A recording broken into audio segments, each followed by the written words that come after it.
America में सत्ता परिवर्तन होने वाला है। डोनाल्ड ट्रंप ने राष्ट्रपति चुनावों में जीत हासिल कर ली है और वे अमेरिका के 47वें राष्ट्रपति बनने जा रहे हैं। इस बीच एक बड़ी खबर सामने आ रही है। इजराइल टाइम्स ने रिपोर्ट किया है कि ईरान किसी भी वक्त इजराइल पर हमला कर सकता है और इस संभावित अटैक को देखते हुए अमेरिका ने अपने लड़ाकू विमान इजराइल भेज दिए हैं। रिपोर्ट्स के मुताबिक यूएस F-15E लड़ाकू स्क्वाड्रन विमानों का एक जखीरा इजराइल की ओर रवाना हो गया है।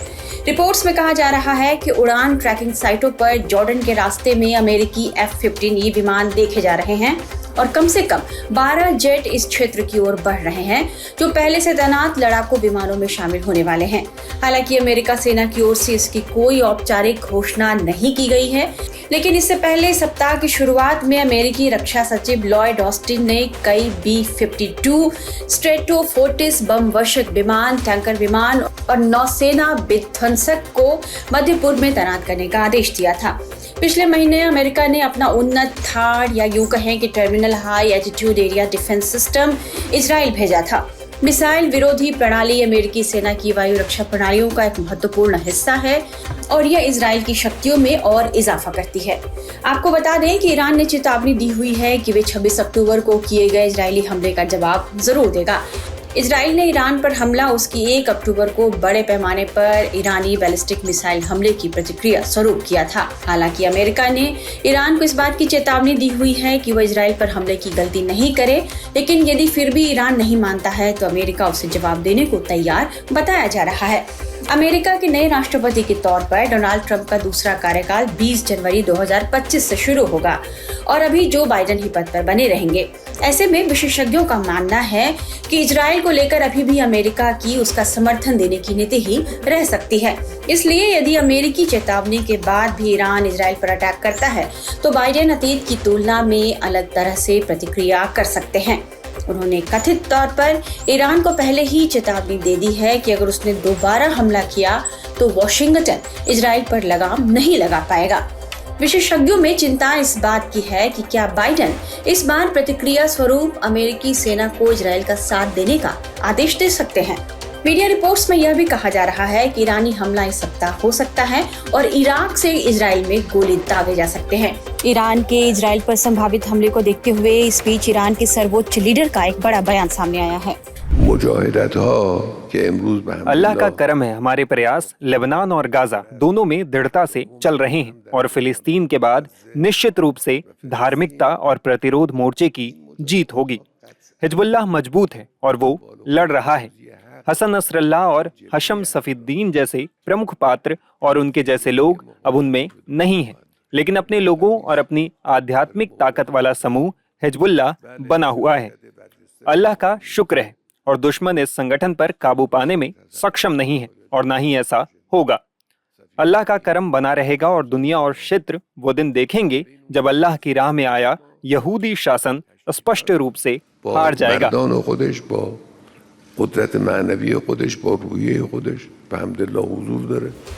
इस बीच हसन नसरुल्लाह की मौत के बाद नए हिजबुल्लाह चीफ बने नईम कासिम ने अमेरिकी राष्ट्रपति चुनाव पर बड़ा बयान दिया है।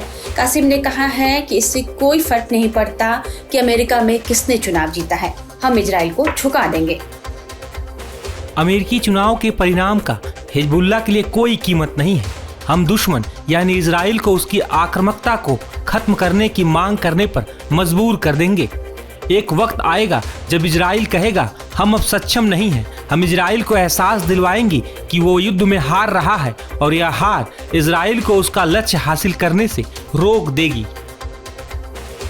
ईरान और इजराइल के जंग में अमेरिका इजराइल का साथ शुरू से दे रहा है। हालांकि समझा जा रहा है कि ट्रंप के आने से ईरान और इजराइल के बीच का युद्ध रुक जाएगा। ऐसा चुनावी जीत के बाद दिए गए ट्रंप के बयान से जाहिर होता है। हम सीमा चाहते हैं, हम सुरक्षा चाहते हैं, हम चीजों को अच्छा देखना चाहते हैं, अच्छी शिक्षा चाहते हैं, हम ताकतवर सेना चाहते हैं, हम युद्ध को खत्म करना चाहते हैं। 4 साल कोई युद्ध नहीं था सिवाय इसके कि हमने आईसिस को हराया। मैं युद्ध शुरू नहीं करने जा रहा हूं, मैं युद्ध रोकने जा रहा हूं। देखना होगा कि ईरान की इस तैयारी को देखते हुए अमेरिका की तरफ से और क्या प्रतिक्रिया आती है। फिलहाल तो हम आपको ट्रंप की जीत से भारत और अमेरिका के संबंधों पर पड़ने वाले असर के बारे में बताते हैं। देखिए, यूनाइटेड स्टेट्स दुनिया का एक बहुत इम्पोर्टेंट देश है और उसमें डेमोक्रेटिक इलेक्शन हुई है। उसका लाइकली रिजल्ट जल्दी ही आ जाएगा, इसलिए वो इलेक्शन इम्पोर्टेंट है। दूसरा, आपने कहा राष्ट्रपति ट्रंप का। राष्ट्रपति ट्रंप की इलेक्शन हिस्टोरिक है क्योंकि बहुत ही रेयर केस में कोई प्रेसिडेंशियल कैंडिडेट कंटेस्ट करके हार के फिर दोबारा जीता है, तो उसकी सिग्निफिकेंस तो है ही।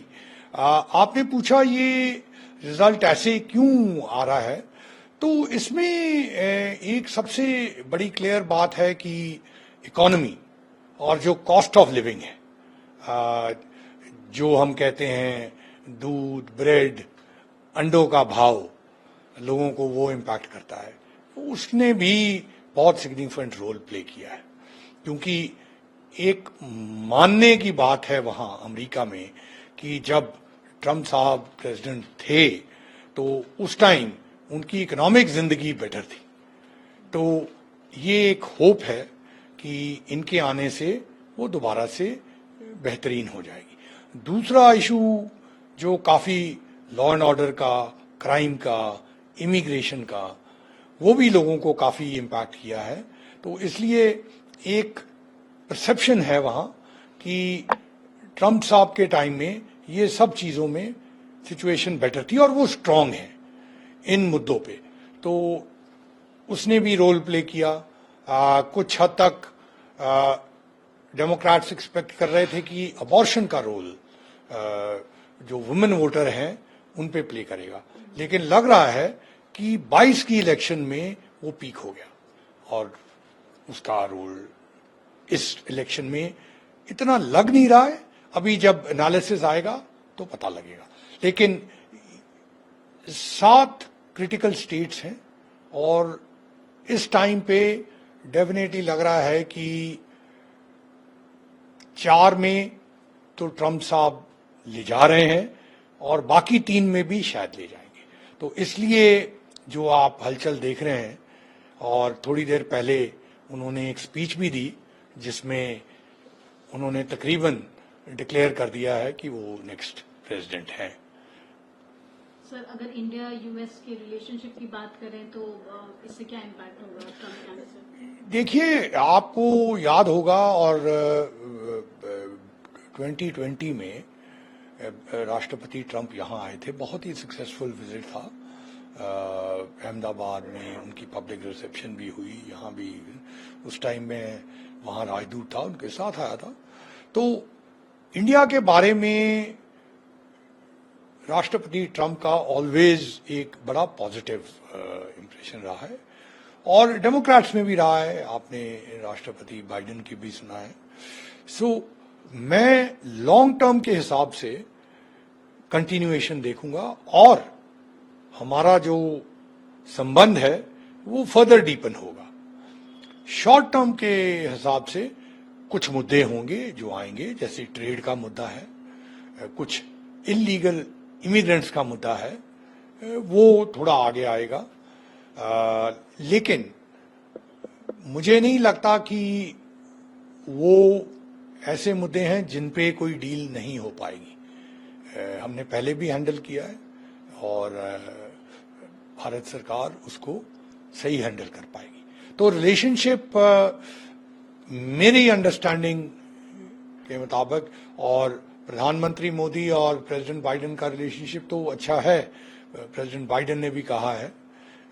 तो ये रिलेशनशिप जो दोनों देशों के बीच में एक संबंध है उसको डीपन कर